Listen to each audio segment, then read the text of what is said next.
Isa to sa pinakamalaking terminal sa New York ng subway, train, bus. Ayan. Ito.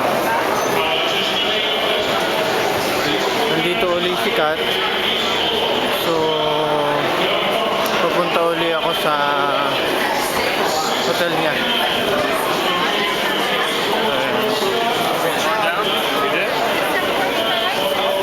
Ayan.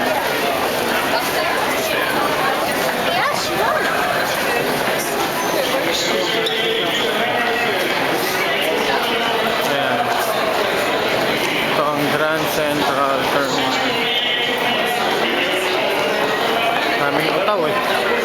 Mababangga ka rito kung pabagal-bagal. Ayan.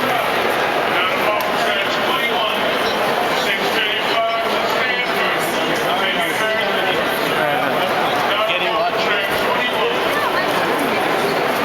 Ito yung mga schedule.